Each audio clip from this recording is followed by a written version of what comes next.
like this? Okay, works. Okay, let's see. Maybe I go to this side. Okay, I want to give a bit a different point of view about Bitcoin, and I have only limited time, so that's why I will start immediately. And actually, I want to start with this little story, because I had this Greek girlfriend some time back, and at some point you have to discuss the topic Bitcoin. But she understood the whole thing. What is this Bitcoin thing about? And still, the whole Bitcoin community sometimes does understand what is Bitcoin about. And she really asked me, like, why would you ever need Bitcoin? Because I can buy and sell whatever I want with my normal money. So there's no issue when I want to buy a dress. That was her example. I just go to the shop and I can buy with credit card, and I don't really care about the fees and whatever. And I said, but Bitcoin is not about buying stuff or selling stuff. It's really like the very core issue about Bitcoin is the control of your money. That you are the one who really has the money in hand. And luckily she was not thinking about this would ever happen. And now she also might be a bit smarter, but that's the whole thing. So of course you have Bitcoin and you have a normal currency, and try to buy stuff with withdrawing 60 euros a day. It doesn't work so well. And so basically the first problem which Bitcoin really can solve is who controls the money. Because I think this was even from Satoshi Nakamoto, this quote. When your money is controlled by someone else, it's not really your money. Because when you don't have access to your money or you depend on a third party, it doesn't make sense. So going a bit into detail for this, it doesn't really matter if it's Bitcoin or if it's fiat cash, but the normal process is you can of course have also control over your money when you have government currency. You can just be a person, you have all the cash in your pocket, you can go to the shop and just buy something, and you have full control. You hand over the money in the same minute as you get the product, and everything is fine. The problem is, of course, as soon as you want to go to online payments or whatever, what always happens is, of course, you give all your money to the bank. And this is exactly then the step which happens. You give up control over the money. The bank has control over the money. And what happens all of the time, sooner or later, it's not always like the bank goes bankrupt, but the bank can always say, stop, now you don't get your money back anymore. And you cannot do anything about it because you really depend completely on this bank or on this service provider or whatever, that they give you your own money back. And it's not that they would be the owner, but they are the ones who are in control. And this is what always happens. When someone wants your money, they never go to you. They never go to your door and say, give me your money. They go to the bank. They just say, your account is frozen. It doesn't really matter. And I tried to do this with the octopus because I didn't find a better picture. But then the question, of course, can Bitcoin solve the whole problem? And not necessarily, because with Bitcoin you have exactly the same thing. For example, if you have Mt. Gox, you don't have a bank anymore, but you have, for example, an exchange service. And it's exactly the same problem. So you have, again, some kind of centralized service, and I want to do some trading, I want to sell my Bitcoins, so I want to buy products in the internet or something. And usually you have to go to this kind of online platforms. And what happens is you give them your Bitcoins, and then you have the same problem again. So you don't like the banks, which are fully regulated, whatever, but you trust some shady exchange service, like Mt. Gox. I'm not talking about Kraken. But still, you have this kind of third-party risk all the time. And it's not even that the service provider always needs to be malicious. It can be a perfectly legit service, and here they have the best intentions, but they have also employees. They might have issues with hackers, so hackers can get access to the servers or whatever. Or simply the website can be closed overnight by some third party. Like the government can say, okay, Mt. Gox is now illegal, and then the website is offline, and they just seize the money. It's not even the exchange's responsibility in all the cases. And so the only way out, because with Bitcoin you can really solve this problem. You can really create online services where you have the money online in the website and still keep full control over the money. And the trick is similar to this kind of nuclear missile launcher thing. So you have, let's say, two people. controlling the launching, so like controlling the signature. And it means only president and whatever prime minister together can trigger the nuclear bomb, which means you can also do the same with Bitcoin. So you can easily say you have 2 keys instead of 1, and the exchange only gets 1 key, and the other key is created by the user directly in the browser.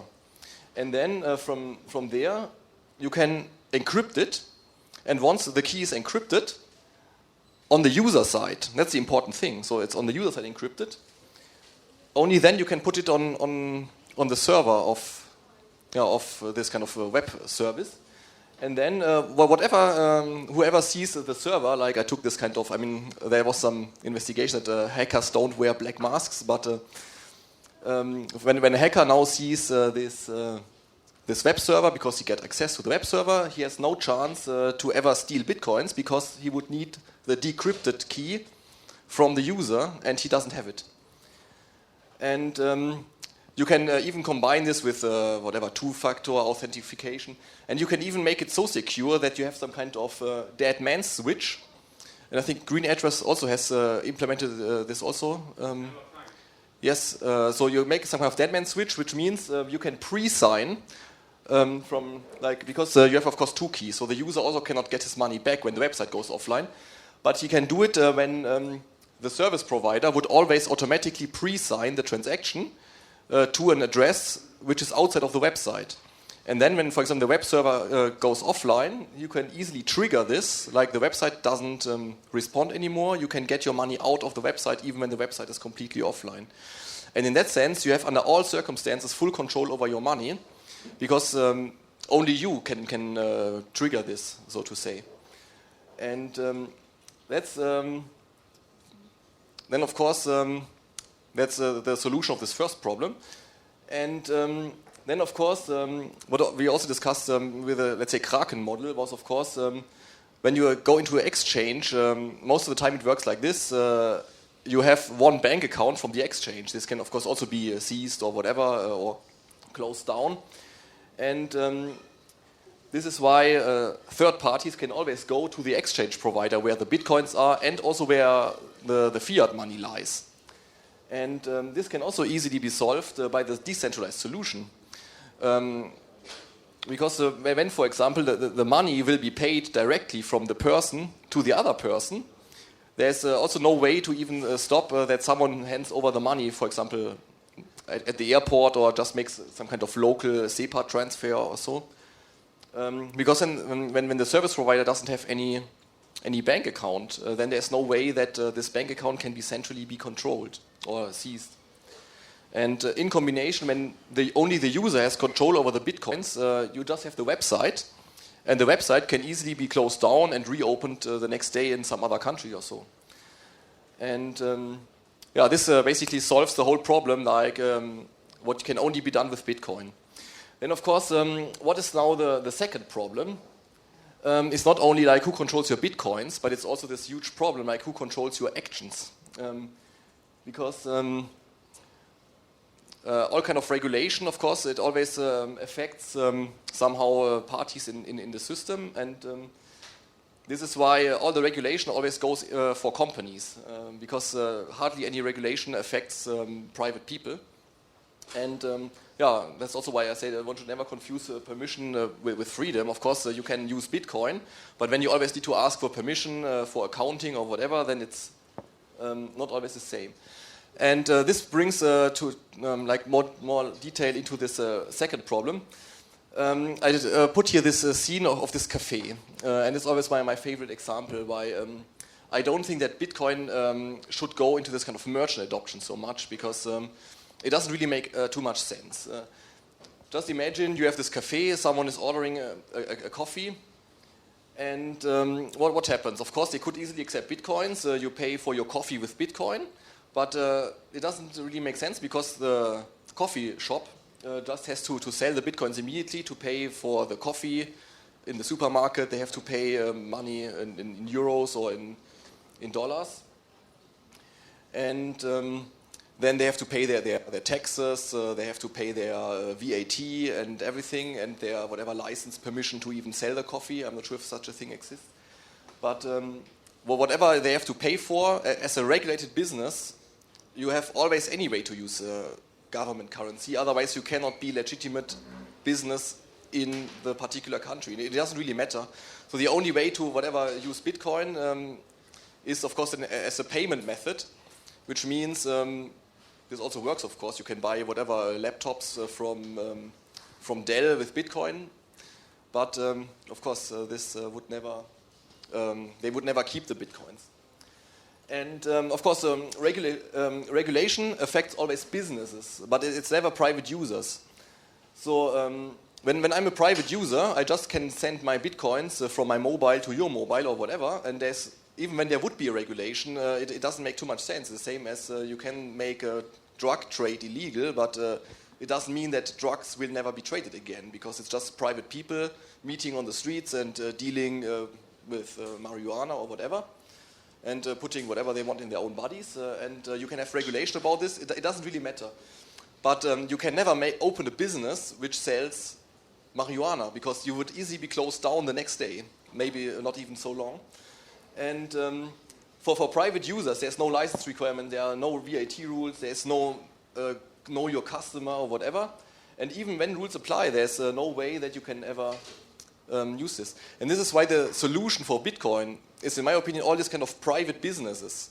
Because there's something in the middle between legitimate business and private user, because you can also have this kind of sharing economy examples.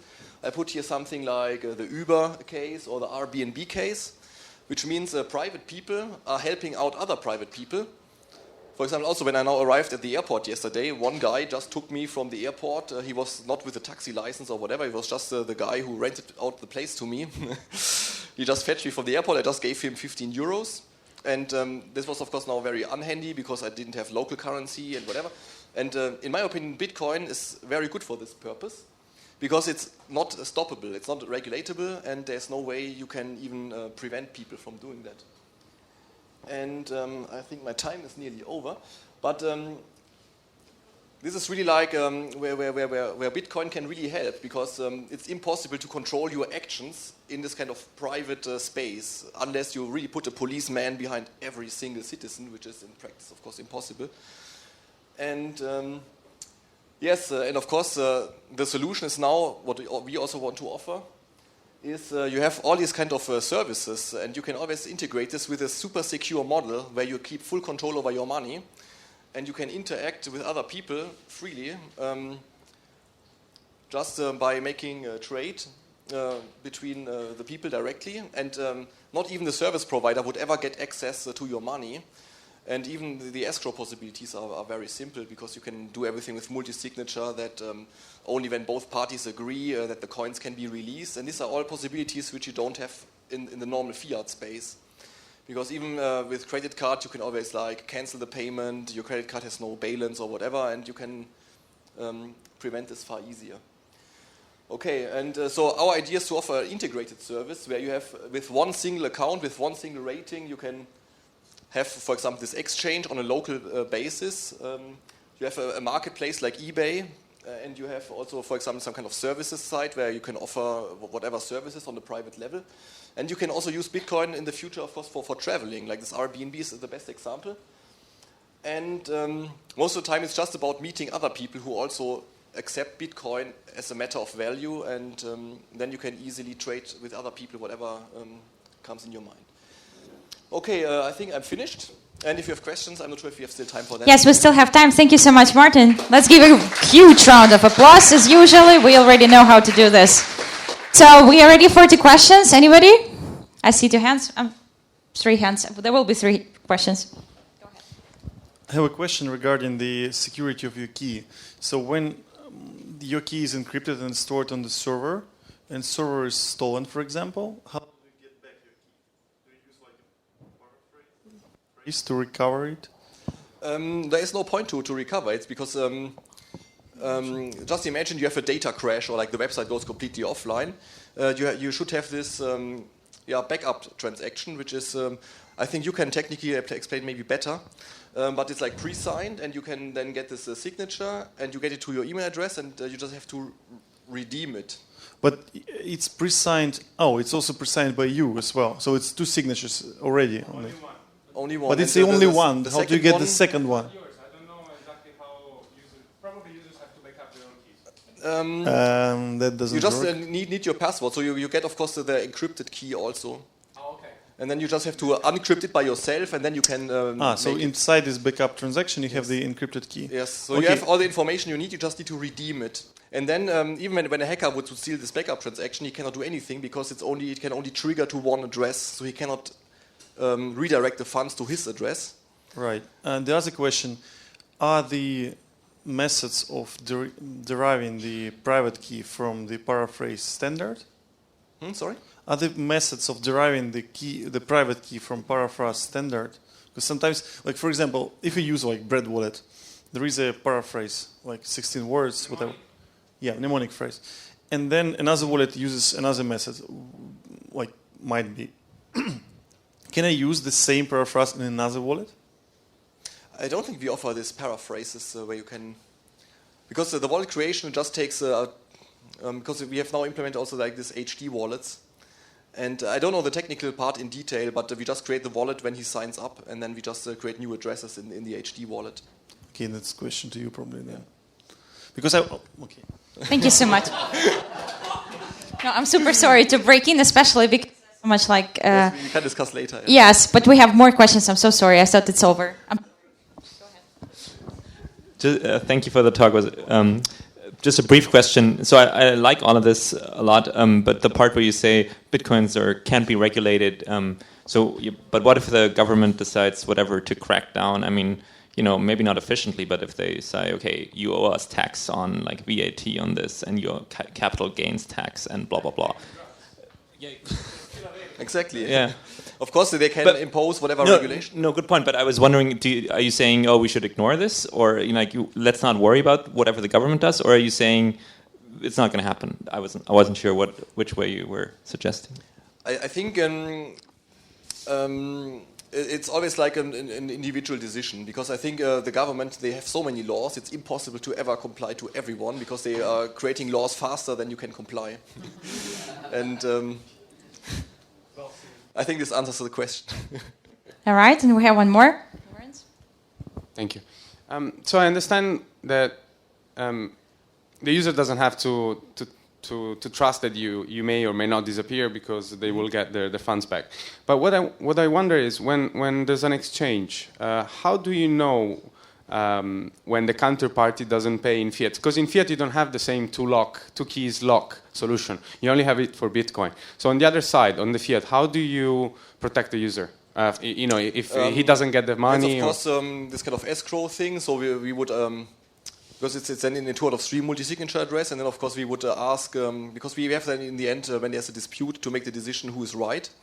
And of course we have a process documented how it works, but we ask for the documents to send. For proof. Yes, we ask for proof, and then he has 2 days to reply, and when he doesn't reply, then this happens, and so that's also with... do you have a way to independently verify that those proofs are valid? I mean, do you actually contact the bank and make sure that the transfer happened, or...? Yes, that's part of the process. Okay. So we first, let's say, try to agree that both parties agree, okay, that this was just an error, Amicable. but when there's really some kind of worst case dispute, then of course in worst case they also need to make a court case amongst each other or whatever, when even the bank doesn't know if the money was sent or so. But usually for the exchange part, that's not such a big problem. The bigger problem is more for this kind of how do you say, Airbnb stuff, or for this kind of services, or this kind of eBay related things, where someone sent empty parcels, so he has some receipt that he sent the parcel, and this is the tricky part. Yeah. And I think there's not really very solution. often so malicious users who, because you also need to build up trust, of course, you have a rating system and whatever. So it doesn't make sense that, let's say, you just send a stone to someone, but of course you also need to cooperate with the people to figure out who's right and who's wrong. And the only thing what we can offer is, of course, this kind of neutral escrow. And yeah, that's it. Thank you so much, Martin. That was a great presentation. Yeah. That's a little